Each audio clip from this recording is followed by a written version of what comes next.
Hello guys, come to back my channel Kingsology. आज की इस वीडियो में मैं आपको बताऊंगी रदरफोर्ड एटॉमिक मॉडल के बारे में। रदरफोर्ड एटॉमिक मॉडल जो है ये एक्सप्लेन करता है एटम के स्ट्रक्चर को, इस वजह से हम इसको कहते हैं ये रदरफोर्ड एटॉमिक मॉडल है। रदरफोर्ड साइंटिस्ट का नेम, ये साइंटिस्ट का नेम हो गया। ये एटम और उसका मॉडल मतलब उसके स्ट्रक्चर को एक्सप्लेन करने के लिए जो उसने काम किया था उसको हम कहते हैं रदरफोर्ड एटॉमिक मॉडल। अभी हम ये देखेंगे कि उसका साइंटिस्ट कौन था। तो साइंटिस्ट जाहिर सी बात रदरफोर्ड, क्योंकि उसके नेम से ही हमें श्योर है ये रदरफोर्ड ऊपर लिखा हुआ है। अभी उसके बाद हम देखेंगे इसका प्रोसीजर। तो प्रोसीजर जो है ये बड़ा थोड़ा अजीब सा इसका प्रोसीजर था। तो बाद में ये आपको जब डायग्राम बना के दिखाऊंगी तो फिर आपको ये सारी चीज़ें ज़्यादा एक्सप्लेन हो जाएंगी। सबसे पहले उसने अल्फा पार्टिकल ले लिए, उनको उसने वॉमिट करवाया था, यानी कि फेंका था गोल्ड फॉइल के ऊपर। गोल्ड फॉइल का मतलब होता है थिन सी गोल्ड की लेयर। उसके बाद क्या हुआ कि रेडिएशंस जो हैं वो इमिट हुई रेडियम से, एंड फिर उन्होंने क्या किया, पेनिट्रेट किया था मैटर के अंदर मुकम्मल तौर पे। ये मैटर था ना उसके ऊपर गोल्ड, उसके अंदर उन्होंने पेनिट्रेट किया और उसका जितना भी इफेक्ट था अल्फा पार्टिकल का वो सारा उसको स्क्रीन पे नज़र आ रहा था और उसने उनको नोट कर लिया। ठीक है, उसने रिकॉर्डिंग स्क्रीन वगैरह वहाँ पे लगा ली। तो अभी आपको मैं ये बताऊँगी कि किसने किस तरह से ये काम किया था।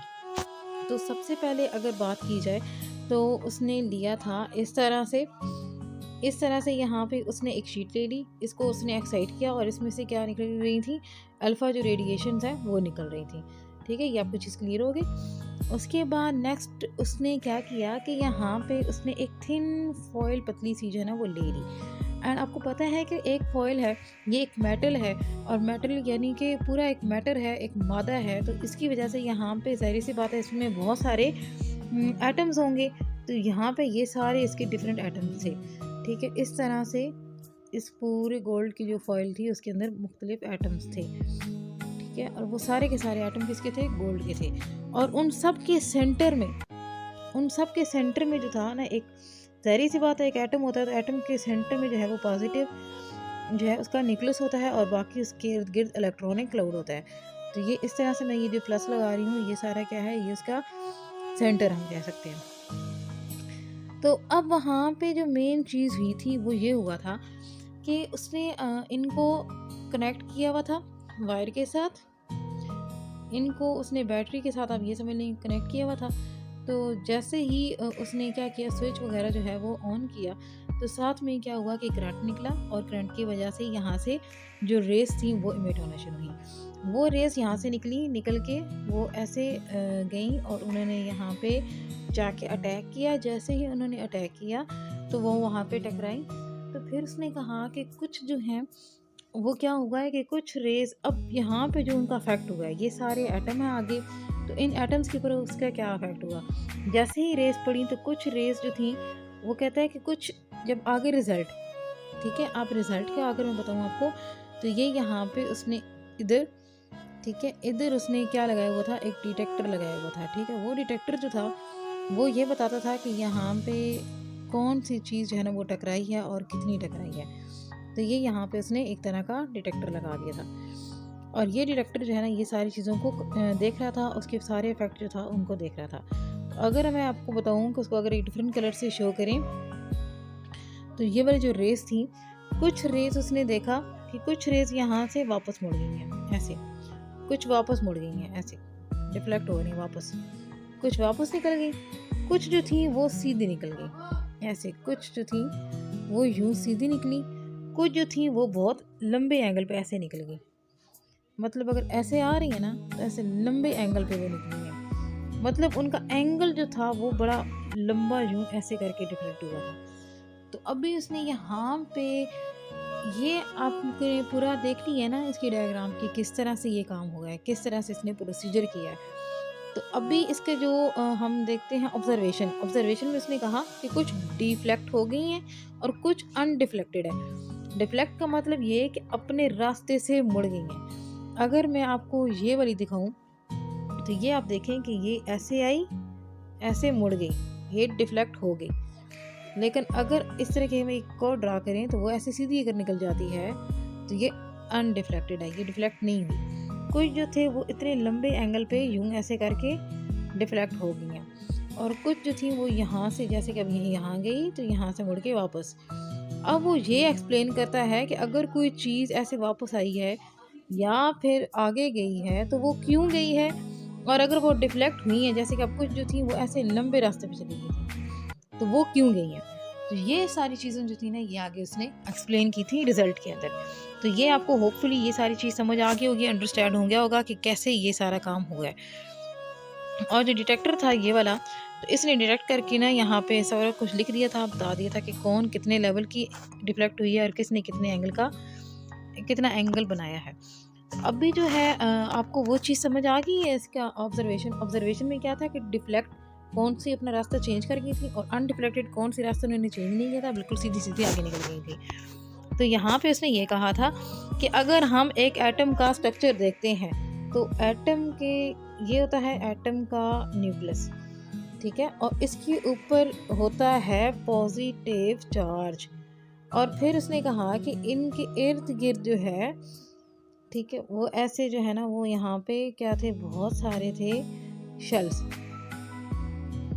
ऐसे बहुत सारे यहाँ पे शेल्स थे। उन शेल्स के इर्द गिर्द क्या थे, बहुत सारे इलेक्ट्रॉन्स, ठीक है, कि हर शेल में आपको पता है कि कितने इलेक्ट्रॉन्स हैं, 2। तो यहाँ पे उसने कहा कि इनके अंदर जो है ना वो इलेक्ट्रॉन जो है वो मूव कर रहे हैं। तो ये क्या है, पूरा का पूरा एक इलेक्ट्रॉनिक क्लाउड है। तो इस तरह से पूरा का पूरा वो कहता है कि एटम होता है, जैसे ही हम इसके ऊपर डालेंगे अल्फ़ा पार्टिकल को चलिए हम शो कर लेते हैं ब्लू से।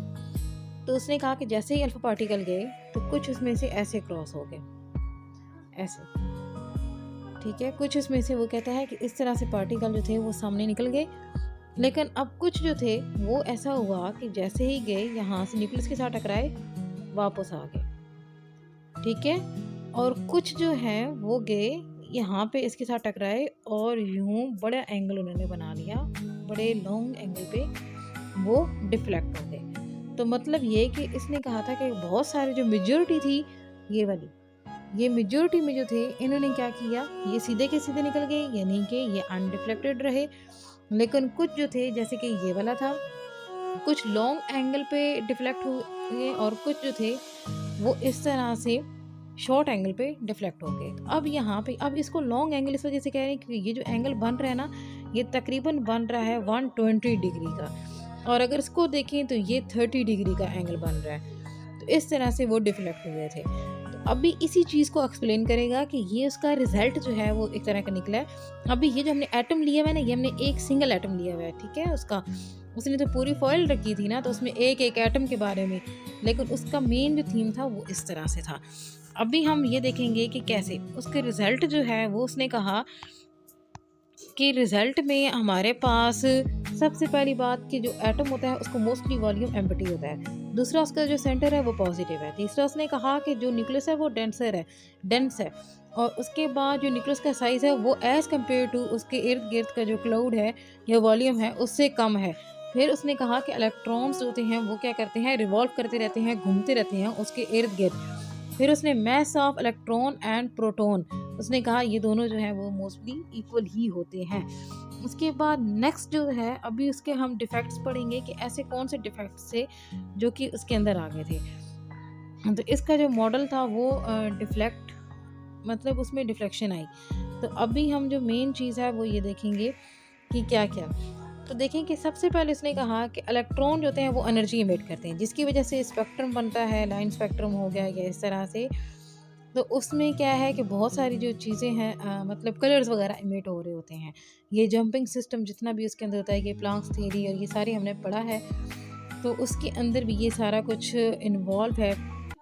बोर की जो थे मॉडल थे कि अगर जो होगा एटम, जो है कोई भी एटम, ठीक है, उसके इर्द गिर्द जो इलेक्ट्रॉन्स होते हैं, अगर वो क्या करते हैं, एक से दूसरे में जंप करते हैं, चाहे इनवर्ड हो रहे हैं या आउटवर्ड, तो उससे क्या होगा कि एनर्जी रिलीज़ या फिर इमिट हो सकती है या फिर एब्जॉर्ब हो सकती है, और वो किसकी फॉर्म में होगी, वेवलेंथ की फॉर्म में होगी, और उस वेवलेंथ को हम काउंट कर सकते हैं स्पेक्ट्रम लगा के, एंड उसकी वजह से कहाँ पे कलर प्रोड्यूस होगा।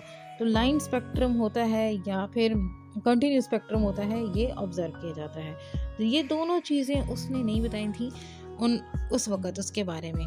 तो उसके बाद जो उसके अंदर ऑब्जेक्ट्स आ गए थे कि वो इस तरह के ऑब्जेक्ट थे, देखें कि अगर एटम है तो यहाँ पे ये था कि क्या एटम स्टेबल है, इतना स्टेबल है कि उसके अंदर से अगर हम देखें तो एक तरह से उसके अंदर से चीज़ें गुजर रही हैं, तो ऐसा कैसे हो सकता है। तो यहाँ पे जो था ना, ये उसके अंदर डिफेक्ट था कि अगर मैं आपको एक डायग्राम बना के दिखाऊँ तो फिर आपको ये ज़्यादा अच्छे से समझ आएगी कि एटम स्टेबल है, और दूसरा जो लाइन स्पेक्ट्रम था उसके बारे में नहीं बता सका था। तो अभी जो मेन मैं आपको इसकी डायग्राम बना के दिखाऊंगी तो फिर आपको ये ज़्यादा इजी हो जाएगा आपके लिए।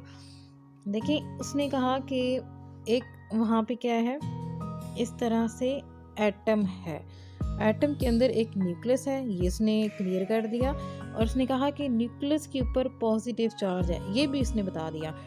अब नेक्स्ट चीज़ उसने कहा कि उसके इर्द गिर्द जो वॉल्यूम है वो बड़ा ही एम्प्टी है, ठीक है। और उसने कहा कि कुछ मेरी रेस गई हैं, कुछ मुड़ गई हैं, कुछ आगे निकल गई हैं, जैसे कि हमने पहले वो सारा एक्सप्लेन किया है डायग्राम बना के। तो उसने ये सारी चीज़ें कही, लेकिन अब यहाँ पे क्वेश्चन ये था कि इसके इर्द गिर्द अगर देखें तो यहाँ पे इलेक्ट्रॉन्स होते हैं, यहाँ पे इतने इलेक्ट्रॉन्स हैं, बल्कि यहाँ पे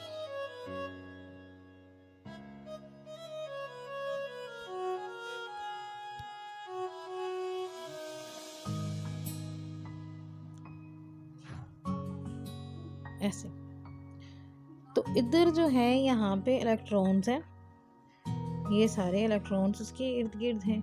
आपको पता है कि हर शेल में एक इलेक्ट्रॉन, दो इलेक्ट्रॉन मस्ट होते हैं। तो इस तरह से उसने कहा कि यहाँ पे इलेक्ट्रॉन्स हैं। अब यहाँ पे मसला ये बन गया कि अगर इलेक्ट्रॉन्स हैं तो उसके अल्फा पार्टिकल्स की इतनी हिम्मत कहाँ से आ गई कि वो एक एटम के अंदर घुस के आगे से डिफ्लेक्ट हो रहे हैं या इधर उधर निकल रहे हैं, तो ऐसे कैसे हो सकता है। तो ये जो था ना, ये इसके अंदर मेन डिफेक्ट आ रहा था कि मतलब वो कहता है कि इधर इसके साथ टकराते हैं, दूर चले जाते हैं, या फिर इसके साथ टकरा के वापस आ जाती हैं, या फिर इसमें से सीधी निकल जाते हैं। तो यहाँ पे मेन चीज़ ये थी कि एटम क्या इतना स्टेबल है, इतना वो फारग है कि वो आराम से बैठा हुआ है, कुछ भी नहीं कर रहा, कोई हरकत नहीं, कोई मूवमेंट नहीं है उसके अंदर, जिसकी वजह से ये आराम से घूम से उसके अंदर से डिफ्लेक्ट हो रहे हैं। बल्कि यहाँ पे तो हम अगर देखें तो इलेक्ट्रॉनिक क्लाउड है, इलेक्ट्रॉनिक क्लाउड जो है ये पूरा का पूरा इसके इर्द गिर्द है।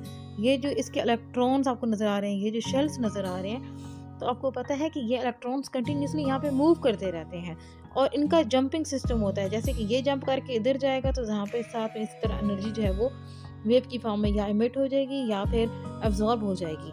बिल्कुल इसी तरह से अगर इधर से इलेक्ट्रॉन इधर जंप करके आता है या इधर से अंदर चला जाता है इलेक्ट्रॉन, तो तब भी एनर्जी या तो इमिट हो जाएगी या फिर रिलीज़ हो जाएगी। तो यहाँ पे उसका डिफेक्ट आ रहा था कि अगर ये चीज़ कहता है तो कैसे, ऐसा पॉसिबल ही नहीं है कि इसमें से अल्फ़ा पार्टिकल निकले या फिर आगे वो मूव करके गए या इस तरह से टकरा के वापस आ गए, तो ऐसा हो ही नहीं सकता। तो अगर इस एटम के बारे में देखें तो ये टोटली एक तरह का गलत है, मतलब इसकी जो थ्योरी थी वो मुकम्मल तौर पे गलत साबित हो गई थी, और उसमें कोई भी एक 1% भी ट्रुथ नहीं था कि ठीक है उसने काम किया होगा, और लेकिन उसने अपने हिसाब से हर चीज़ जो थी वो सपोज कर ली थी, क्योंकि ऐसे डिफ्लेक्ट हो ही नहीं सकते। उसके इर्द गिर्द जो है ना इलेक्ट्रॉनिक क्लाउड है। और दूसरा उसने कहा कि ठीक है अगर डिफ्लेक्ट हो भी गए, पहली बात होते ही नहीं है, और अगर डिफ्लेक्ट हो भी गए तो फिर स्पेक्ट्रम के बारे में क्या ख्याल है। वो जो इलेक्ट्रॉन जंप कर रहे हैं उनकी भी तो लाइट होगी ना, अगर उनकी भी लाइट होना शुरू हो जाए और अंदर से अल्फा पार्टिकल भी आ जाए तो फिर तो बॉम्ब ब्लास्ट होगा। ये नॉर्मली इसके अंदर से नहीं गुजर सकते। तो ये इस तरह इसके ऑब्जेक्ट्स थे जिसकी वजह से इस थ्योरी जो है इसको कैंसिल आउट कर दिया गया था और इसको रॉन्ग प्रूव कर दिया गया था। होपफुली आपको ये सारी चीज़ समझ आ गई होगी। अगर कोई क्वेश्चन वगैरह हो तो आप कमेंट बॉक्स में लिख के पूछ सकते हो। तब तक अल्लाह हाफिज़, टेक केयर।